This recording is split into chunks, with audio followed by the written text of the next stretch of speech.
Black Power was a word chanted by Stokely Carmichael, chairman of the Student Nonviolent Coordinating Committee, who was tired of negotiations and waiting for a change to come.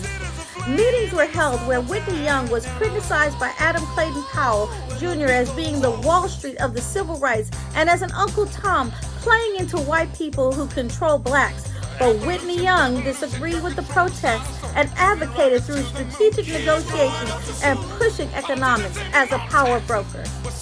Whitney Young's approach to advocacy in the civil rights movement stood apart from other leaders like Dr. King and Malcolm X due to his focus on working within the system and bridging gaps between black and white America. While Dr. King led mass protests and marches to challenge segregation head-on, and Malcolm X took a more militant stance, emphasizing black self-reliance and separatism, Young prioritized dialogue with white businesses and political leaders.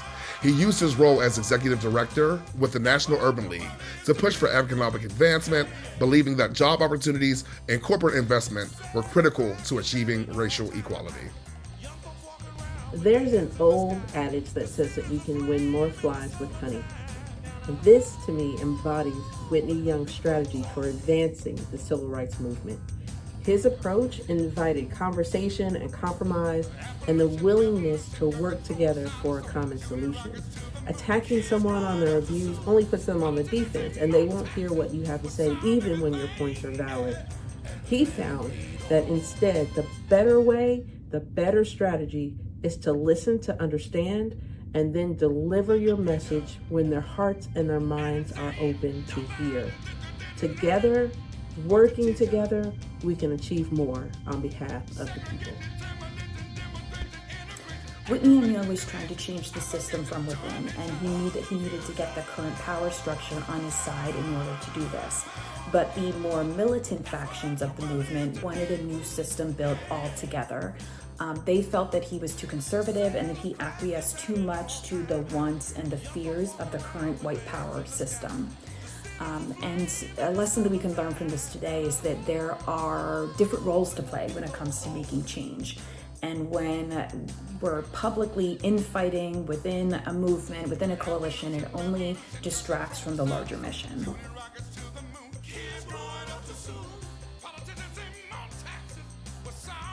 In the Power Broker movie, Whitney M. Young shows the importance of having a seat at the table. He shows it by his work with the Johnson administration. But as the Nixon administration comes in, he's met with adversaries. And so he leads by gaining the hearts and minds of the people. I think in essence, it's important to try to do both.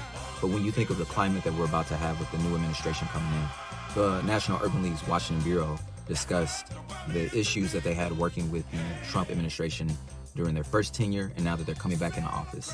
And the way that they were able to work with them, and it was on one topic that was mentioned, was by having that seat at the table and having some common ground. I think it's important that we try to have the hearts and minds of people as advocates, but it's very important that we try to get that seat at the table to have change occur. Does the power broking method still work for African American activists today? I say yes.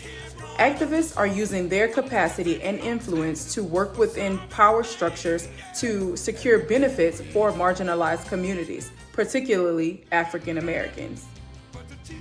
The work of African American activists can be seen in numerous ways, such as political engagement and policy change, coalition building, and corporate and economic advocacy. It is better to be prepared for an opportunity and not have one than to have an opportunity and not be prepared. Whitney M. Young, Jr. Mr. Young, we are still standing on your shoulders for the civil rights movement.